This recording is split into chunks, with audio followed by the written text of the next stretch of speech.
Hello students, एपीडब्ल्यू में आपका स्वागत है। मेरा नाम कृतिका है और मैं आप लोगों को क्लास 10th की बायोलॉजी एनसीईआरटी पढ़ाने वाली हूँ।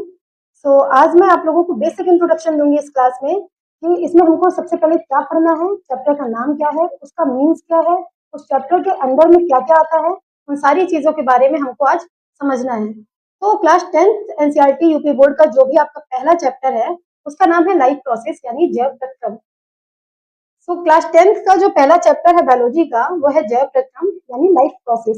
अब ये जैव प्रक्रम क्या है हमें ये समझना है। इस जैव प्रक्रम के अंदर में हमें क्या क्या चीजें पढ़नी है हमको वो भी समझना है। ठीक है, तो सबसे पहले तो सजीवों को अपनी जिंदगी चलाने के लिए या जीवन को चलाने के लिए कुछ प्रक्रियाओं की जरूरत होती है और उन्हीं प्रक्रियाओं को सम्मिलित रूप से हम क्या कहते हैं, जैव प्रक्रियाएं या फिर जैव प्रक्रम। ठीक है, तो जैव प्रक्रम में हमें क्या क्या पढ़ना है, इसमें हमें मुख्य रूप से 4 टॉपिक्स हैं जिन्हें समझना है। पहला है आपका पाचन या पोषण। ठीक है, उसके बाद दूसरा है आपका श्वसन, तीसरा है आपका परिवहन और फोर्थ आपका है उत्सर्जन। जैव प्रक्रम के अंदर हमें इन 4 प्रक्रियाओं के बारे में आपको इस चैप्टर में समझना है। ठीक है, एक एक करके हम लोग इनके मीन समझ लेते हैं कि इसका मतलब क्या होता है। तो सबसे पहले हम देखते हैं पाचन या फिर पोषण को। पाचन या पोषण क्या है, देखिए पाचन है जो भी हम जटिल पदार्थ खाते हैं उनको छोटे छोटे खंडों में तोड़कर उनसे ऊर्जा को ले लेना ही पाचन कहलाता है। और पोषण क्या है, उसी का ही रूप पोषण है, यानी जो हम उससे पोषक तत्व ले रहे हैं उसे ही हम पोषण कहते हैं। नेक्स्ट है श्वसन, तो हमें इस चैप्टर में श्वसन भी समझना है। श्वसन क्या है, श्वसन है कि जो O2 हम लेते हैं और CO2 जो हम शरीर से बाहर करते हैं उसे ही हम श्वसन कहते हैं और इसके अंतर्गत हमें फेफड़ों के बारे में समझना है। तो इसका मुख्य जो अंग है वो क्या है, फेफड़े। तो हमको इस श्वसन के अंतर्गत में फेफड़े के बारे में सारी चीजें समझनी है और इस पाचन और पोषण के अंतर्गत में हमें क्या समझना था, आपको पूरा जो भी पाचन तंत्र है वो समझना है। नेक्स्ट है आपका परिवहन। परिवहन क्या है, परिवहन में आपको समझना है कि देखिए हमने जो भी चीजें खाई हैं उससे जो हमने ऊर्जा ली है वो हमारी बॉडी में ऐसे ही नहीं जाती है, उसको शरीर के एक एक भाग तक हमको पहुंचाना होता है। उसको पहुंचाने के लिए क्या होगा, कोई एक ऐसा ट्रांसपोर्ट सिस्टम चाहिए जो उसको एक जगह से दूसरे जगह पर लेकर के जाए। जैसे कि ट्रांसपोर्ट का काम अगर बाहरी उसमें देखें तो ट्रक जो करता है क्या करता है, वो एक जगह से दूसरे जगह ले जाने का काम करता है। उसी तरह हमारी बॉडी में भी पोषक तत्वों को एक जगह से दूसरे जगह पहुंचाने के लिए एक सिस्टम चाहिए, इसे हम परिवहन सिस्टम या परिवहन तंत्र कहते हैं। और इसमें हमें मुख्य रूप से क्या समझना है, इसमें हमको मुख्य रूप से हृदय के बारे में समझना है। क्यों, क्योंकि ये जो हृदय है यही आपको ब्लड को पंप करने का काम करता है और ब्लड एक ऐसा ट्रक या एक ऐसा ट्रांसपोर्ट सिस्टम है जो पोषक पदार्थों को एक जगह से दूसरे जगह लेकर के जाएगा। आगे हमें लास्ट में क्या समझना है, उत्सर्जन। अब ये उत्सर्जन क्या है, उत्सर्जन हमारी बॉडी में देखिए हमने खाना खाया उससे हमको ऊर्जा मिली और हमने सांस ली उसमें हमें ऑक्सीजन मिल गई, हमने उस पोषक पदार्थों को हर जगह तक पहुंचा दिया। लास्ट में हमको क्या हुआ, इन सारी चीजों के बाद कुछ ऐसे पदार्थ भी बनेंगे हमारे शरीर पे जिनको हमारी बॉडी की जरूरत नहीं है, यानी जो हमारी बॉडी में विषाक्त का कार्य करते हैं, यानी जो जहर का कार्य करते हैं। और वो क्या है आपका यूरिया। हमारी बॉडी में यूरिया एक ऐसा पदार्थ बनता है और भी बहुत से ऐसे पदार्थ बनते हैं जिनको हमारे शरीर को हमारी जरूरत नहीं है, तो उनको शरीर से बाहर त्यागना ही उत्सर्जन की क्रिया कहलाती है। और इसके अंतर्गत मुख्य रूप से हमको किडनी को समझना है जिसे हम हिंदी में वृक्क भी कहते हैं। ये एक बार हम इन चीजों को वापस से देख लेते हैं। तो सबसे पहले मैंने आप लोगों को पाचन बताया था, पोषण बताया था। पाचन क्या था, पाचन जो है हम जो भी जटिल पदार्थ खाते हैं उनको विखंडित करने की जो प्रक्रिया है उसे ही पाचन कहते हैं। और पोषण क्या है, उस विखंडित पदार्थ से ऊर्जा को लेना ही पोषण कहलाता है। क्लियर, तो इतना हमें समझ आ गया। उसके बाद है श्वसन। तो श्वसन किसे कहते हैं, जैसे कि मैंने पहले भी बताया कि O2 को लेना और CO2 को शरीर से बाहर करना ही हमारा श्वसन कहलाता है। और इसमें मुख्य रूप से हमको फेफड़े के बारे में समझना है। तीसरा है आपका परिवहन। परिवहन में क्या समझना है, जो भी पोषक पदार्थ हैं वो रुधिर क्या करेगा, यानी ब्लड क्या करेगा, एक जगह से दूसरी जगह लेकर के जाएगा और इसे ही हम परिवहन कहेंगे। उस ब्लड को पंप करने का काम जो करेगा वो होगा हृदय, इसलिए हमको मुख्य रूप से इसमें हृदय के और रक्त के बारे में समझना है। लास्ट है आपका उत्सर्जन। तो हमारे शरीर में जितने भी विषाक्त पदार्थ बनेंगे उनको शरीर से बाहर करने की ही प्रक्रिया जो होगी वो उत्सर्जन कहलाएगी। और इस उत्सर्जन में हमको मुख्य रूप से किडनी के बारे में यानी वृक्क के बारे में समझना है। तो आगे हम लोग अब समझ लेते हैं कि ये पोषण क्या होता है और इसके कितने प्रकार होते हैं, पोषण की जरूरत क्यों होती है, इन सारी टॉपिक्स के बारे में हम अभी डिस्कशन करते हैं। तो पहला है आपका पोषण। तो जैसे कि मैंने अभी आपको बताया कि पोषण क्या था, तो हम जो भी जटिल पदार्थ खा के उससे विखंडित ऊर्जा लेते हैं, उसको जो यानी सीधी भाषा में बोले तो पोषक तत्वों को ग्रहण करना ही पोषण कहलाता है। क्लियर? अगर हम सीधी भाषा में इसकी डेफिनेशन लिखें तो होगा पोषक तत्वों को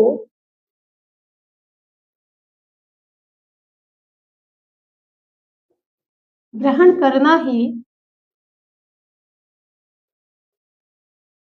पोषण कहलाता है।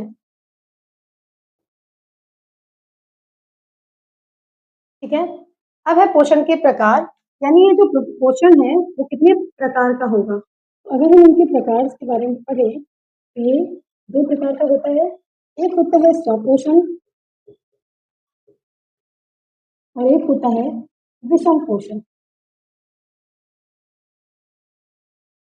दोनों में अंतर क्या है एक एक करके समझते हैं। देखिए, सबसे पहले आपका स्वपोषण। स्वपोषण क्या होता है? तो हम लोग बचपन से ये परिभाषा सुन रहे हैं कि जो पौधे हैं वो अपना भोजन स्वयं बनाते हैं। तो स्वपोषण वही है, यानी जो हरे पौधे अपना भोजन स्वयं बना करके उससे पोषण लेते हैं, उसे ही हम कहते हैं स्वपोषण। यानी इसकी परिभाषा अगर देखें तो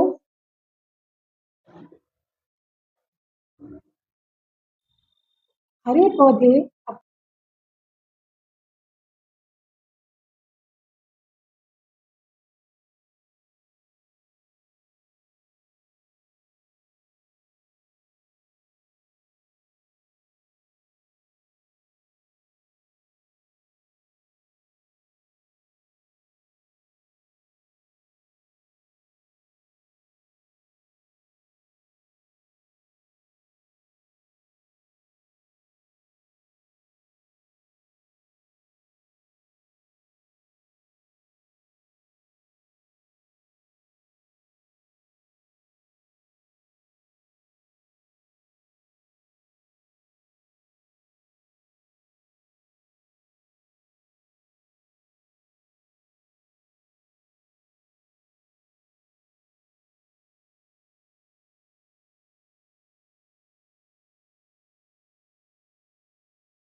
विषम पोषण जो है आपका वो मुख्य रूप से तीन प्रकार का होता है।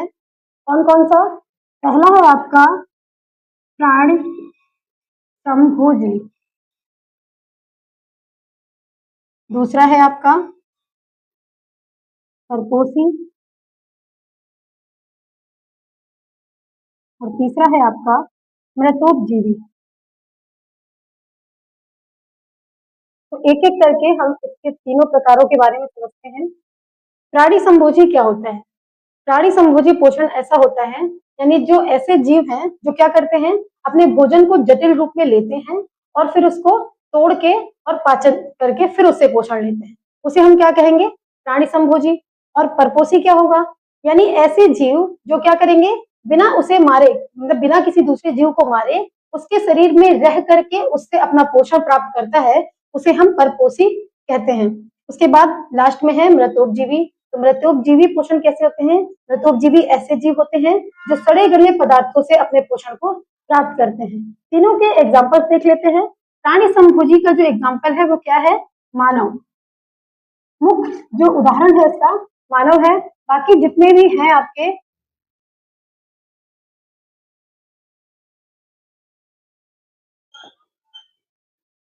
मानव, कुत्ता, बिल्ली, मेढक, ये सारे जितने भी जानवर हैं ये किसमें आएंगे?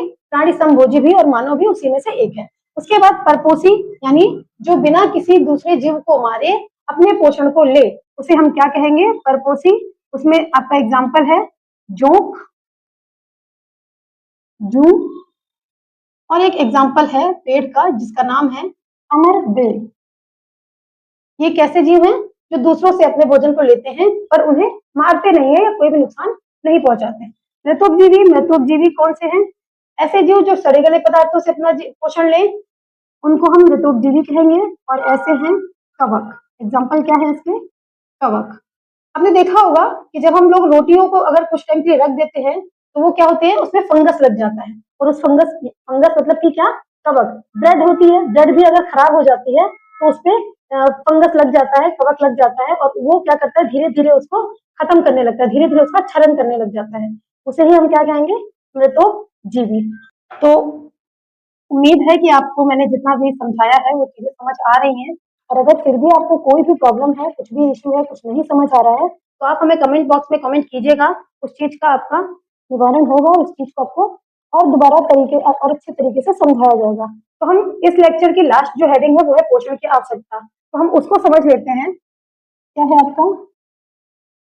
पोषण की आवश्यकता। हमने अभी तक जो भी चीजें समझी हैं उसके बाद हमें ये समझना है, पोषण तो समझ लिया कि क्या होता है, पोषण के प्रकार भी समझ लिया कि क्या होते हैं। और अब हमको है कि पोषण हमें जरूरी क्यों है, अगर पोषण ना हो तो क्या होगा। तो देखिए, पोषण की जो जरूरत है, अगर हम कोई भी काम कर रहे हैं उसमें हमें पोषण चाहिए, क्योंकि हमें पोषण से ही जो क्या है, ऊर्जा मिलेगी। ठीक है, तो ऊर्जा लेना है और हमें अगर काम करना है उसके लिए ऊर्जा की जरूरत होगी। ऊर्जा हमें कैसे मिलेगी? पोषण लेने से मिलेगी। इसलिए हमको पोषण जरूरी है। इसका पहला जो पॉइंट होगा वो क्या होगा कि समस्त जैविक क्रियाओं को चलाने के लिए पोषण की जरूरत होगी। जैविक क्रियाएं क्या हैं? जैविक क्रियाएं जो मैंने आपको शुरुआत में बताई, उत्सर्जन, परिवहन, श्वसन और पाचन, ये जितनी भी जैविक क्रियाएं हैं इनको चलाने के लिए ऊर्जा की जरूरत है। और ऊर्जा को प्राप्त करने के लिए हमें पोषण की जरूरत है। इसलिए पोषण की आवश्यकता का पहला पॉइंट जो है वो समझ आ गया होगा कि समस्त जैविक क्रियाओं को सुचारू रूप से चलाने के लिए हमें पोषण की आवश्यकता होती है। दूसरा क्या है? दूसरा है जो कोशिका होती है। आपने क्लास 9th में कोशिका का जो चैप्टर है वो बहुत अच्छे से पढ़ा या समझा होगा। तो जो कोशिका है उसका जो जीवद्रव होता है, जो भी जीव है उनमें जो जीवद्रव होता है उसका क्या होता है, ये पोषण लेने से जीवद्रव में वृद्धि होती है और कोशिका आकार में बढ़ती है और उसका विभाजन होता है, जिससे 1 से 2 कोशिकाओं का निर्माण होता है। और ये कोशिका का निर्माण ही हमारे शरीर में टूट फूट की मरम्मत को करता है। तो इसलिए हमको पोषण की जरूरत होती है। उम्मीद है ये 2 पॉइंट बहुत अच्छे से आपको समझ में आ गए होंगे।